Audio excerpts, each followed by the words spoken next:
time we share when there's no one else, it's just you and I. Every time I long to get closer, I long to see your face. I long to see you. And every morning and every evening, and every last second that ticks away. My heart is bleeding. Just to feel your warmth in my brain. Jesus, you're the solid rock on which I stand. They're looking for my name in the sand. I know you got me engraved in the palm of your hand. I never doubted for a second that to you will come first and never second. But in moments like these, I reenact the anatomy of the perfect keys back in Genesis. Standing at the altar of incense, blowing back to you the breath you blew through my nostrils. My heart yields, and the ways you touch that fulfills, your love that heals. No longer lift my eyes to the hills, but inside myself I found the river that steals my soul. Even through the darkness of the black hole, though the beat fails to go on, this is more than a song. You gave my heart a place sweeter than home. The valleys are low, the mountains are high. You've made me strong enough to make it through. Its oceans are deep, its waters are wide, and you still kept me close. You gave me peace to overcome my troubles and leave the life you ordained me to, and still have gone astray and fulfill the last of my pledge. Peace and blessings, family. Peace and black power. Good afternoon to everybody in my time zone. Good morning, good evening to everybody else in a different time zone. We're going to greet everybody because this conversation is for all Africans in the four corners of the earth. We call it four corners because we divided it into four hemispheres. So we're going to have a very interesting discussion today on another session of Braai on Sundays. Braai, for those who do not know, Braai is basically barbecue. It's a South African word for barbecue. So we're going to barbecue some meat. We like barbecuing some sacred cows. So those who want to say they sacred cows, please hide. Don't come into the space. And by the way, the space is recorded and will be uploaded on YouTube. So the question or the discussion of today is love colorblind? Is love colorblind?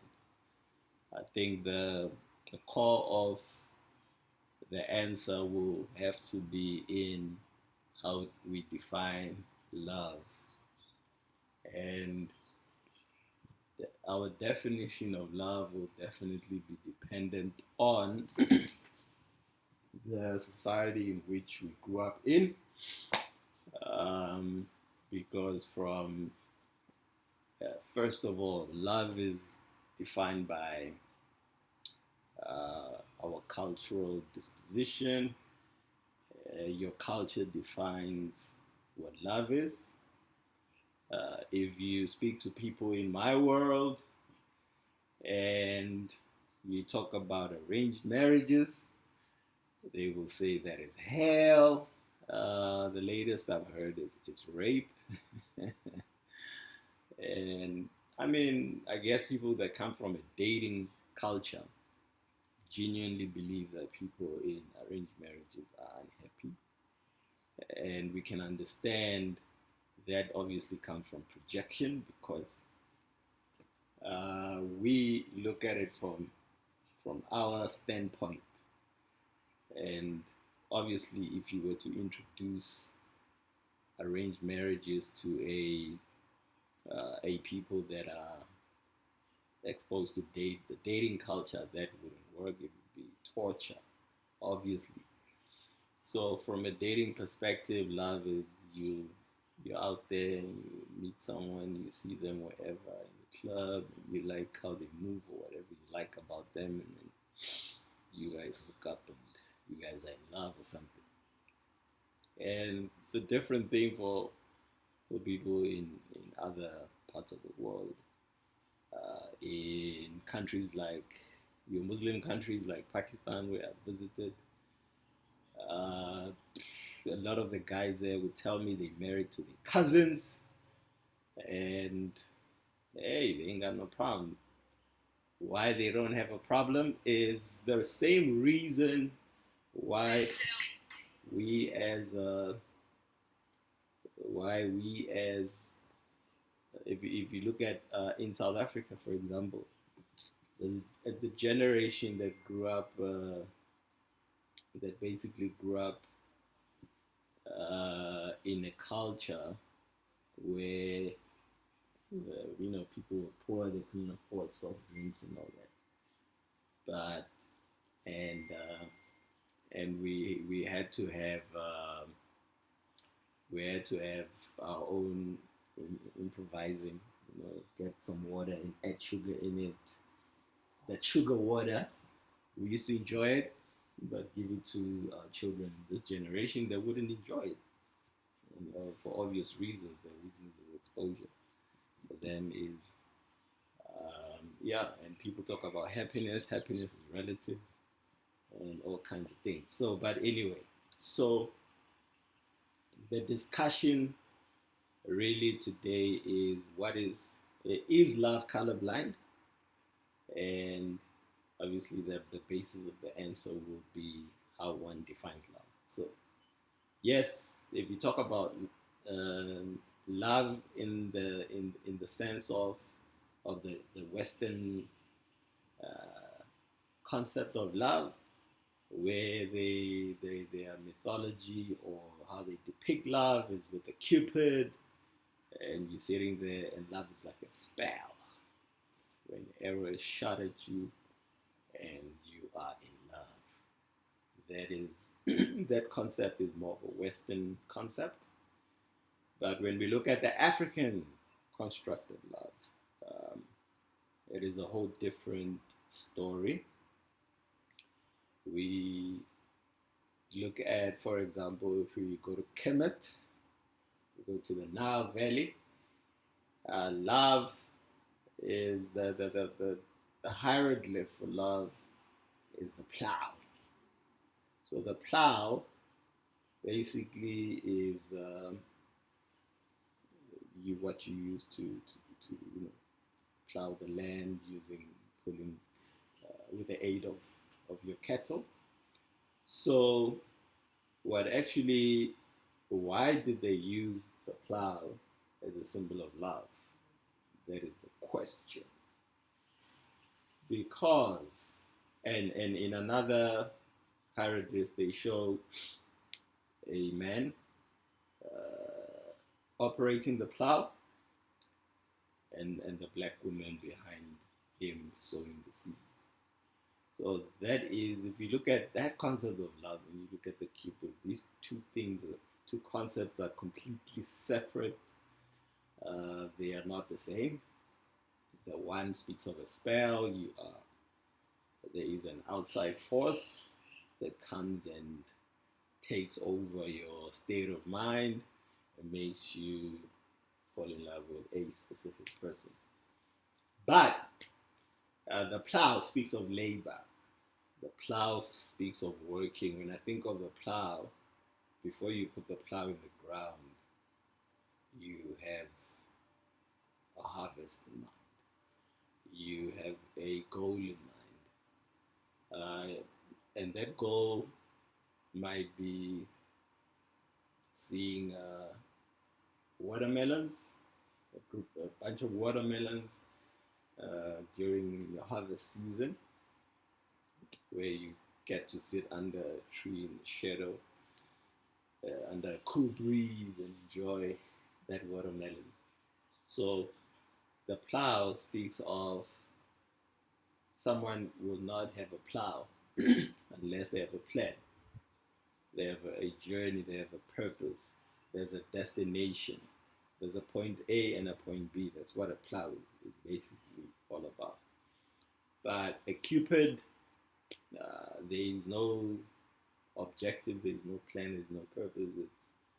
It basically says, well, the way I feel must be the gods or whatever, destiny, the stars, or whatever however you want to conceptualize the whole thing. So um, with those two separate definitions, I submit to you, ladies and gentlemen, that that one cannot, or love is colorblind, and I will basically back up my case. Any opposing point of view is very welcome. We will not be mean to you. You may present a case. Perhaps we might learn something else from the other side. So, why I asked the question, is love colorblind? So, the reason for the question is I've picked up, in fact, I've had this afternoon, I had a sort of a debate with someone, if I may call it a debate. It's not a debate. I basically responded to there was a space that we're talking about black men dating outside their race, and I stepped in and I found people, men talking about, well, you can fall in love with anybody, and that person might be from a different culture. A different culture, I mean, race, it might be white, Hispanic, and so on. And you guys can start a family. But the question is, what is the purpose of starting a family in the first place? So it's those kind of questions that need to be asked. And so I basically said, dudes talking about how they can fall in love with women from a different cultural race. What the hell is falling in love? Are you all in high school? Are you all high school children? And so someone stepped in and said, that's weird. People do fall in love with anyone. That is weird.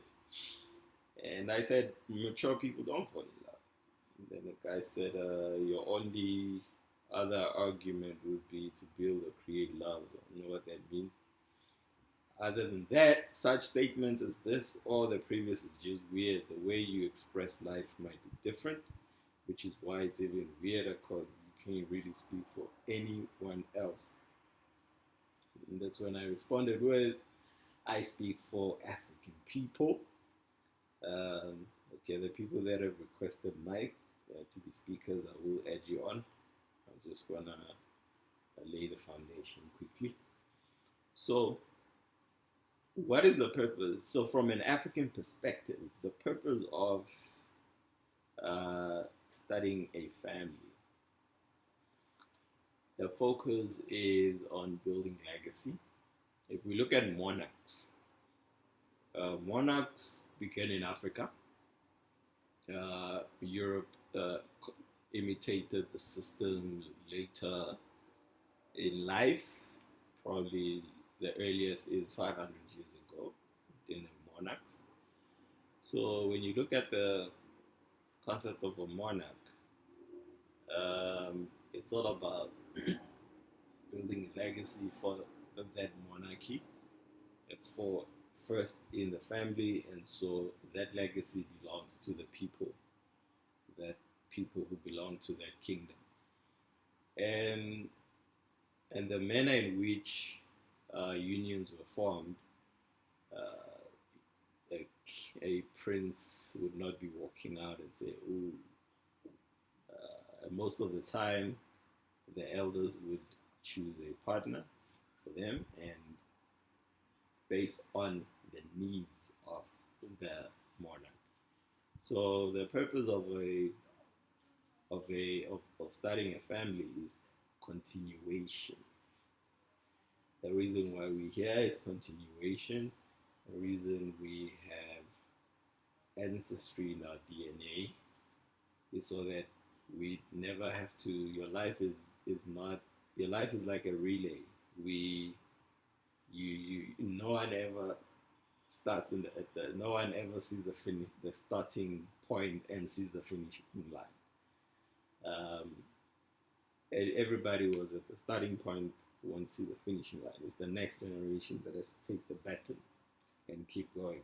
So that is the purpose of family from an African perspective. So the question is, what were your ancestors building?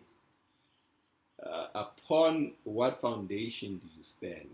What is required? What is your part? Do you see the bigger picture of what needs to be built? And what is your part? Do you see your part? If you see that picture, then you understand your purpose in life. And then when you understand that purpose, when you do then choose a partner, uh, a wife or a husband, their purpose is primary. That person that's coming in has to fit into that picture. So hence the question, is love colorblind? Because when we look at the relationship between Europeans and Africans for the past 500 years, it has been that of a conflict of minds. The bigger difference between Europeans and Africans is not just skin color. We have opposing purposes in life. We Africans are all about building and restoring nature, the world, the earth, replenish, while Europeans are all about being about conquering nature and everything that moves upon the face of the earth to a point of the destruction that we see all around us. So, with that in mind, the question would then be, how can two walk together unless they be agreed? So the question is, when a European and an African come together in union, form a family, what is it that they agree upon? What is this agreement? I guess that person was right when they said my outlook on life, the way you express life might be different. That's definitely true, because at the end of the day, I live my life from a perspective of who are the people that came before me and why am I here. I don't believe in this individualism. That's also Western culture, where you like, oh, I'll do what I feel because it feels good. So this feel-good generation, feel-good things are not sustainable. You can go and have a donut because it feels good, but does it fit into the purpose of how you want your body to operate? That's the question. But if you don't have that purpose, you don't have that vision, then you don't even worry about that. You say, well, we're all going to die. Say stuff like that, because a person with a purpose, everything aligns with the purpose. If you so everything else you do guides what you do. What your purpose actually guides everything else that you do. So my real question is, and if there are advocates for swirling and whatever it's called these days, how do the two conflict of minds come together? How do you have a reconciliation of the conflict of minds? Because this is what I'll tell you. Growing up in South Africa in the early 90s, when segregation, I was going to school during the time when segregation was being eliminated or cancelled or discontinued, and we ended up going to their schools. Then they became multiracial schools, and we had white friends. And one thing I can tell you is whenever black children have to have white friends, children or adults, you somehow black people always have to adjust themselves. That's just how it is. Nobody can deny it, you know. So even also, you look, white people will not befriend people that are quote unquote too black, you know. So yeah.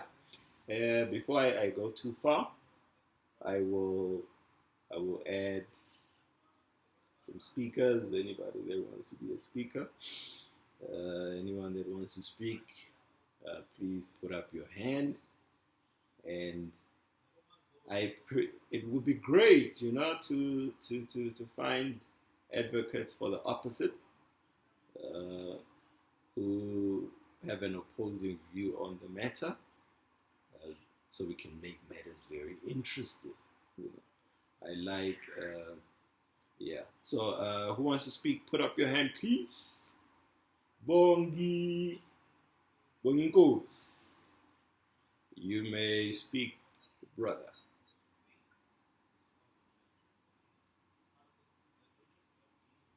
Bongingos. I think I went on and off my mic, but yeah, I was saying Sanbona to all the kings and queens in the space. I thank you so much for opening the space because I feel like this is important. I'm in a weird place because I was born right after it was abolished. I'm a child of '95, and so I grew up in that space where we were thrown into their schools, and we had to navigate. And because of that, my view on dating has been very, very conflicted. And I think my view on life as I grew up has become very, very conflicted. And it's only in these recent years that I think my mind has started clearing up and I started to see the greater vision. So I remember when I was young, I think I was like 8 or 9, there would be jokes that would run around my family because essentially being the first grandchild as well, I was the first one to actually take that role and lead into now what is known as, interracial schooling. And there'd be this joke that, this one's going to get a white wife. And I don't think I realized just how much of an effect it would have because at that point, at 8 or 9 years old, I hadn't even thought about having a girlfriend, and having these words around me essentially ended up with my first girlfriend actually being a white girl, stereotypical white girl, blonde hair, blue eyes. Fortunately, what wasn't stereotypical about her was the fact that she was actually smart. And that relationship, I think, I don't think I can call it a relationship because none of us actually knew any better. But that ended up 7 months later, that friendship that we started to develop ended up 7 months later. And the primary reason for it ending was due to the fact that her parents still held very racist beliefs. Like ours is there as a kid, but you could feel that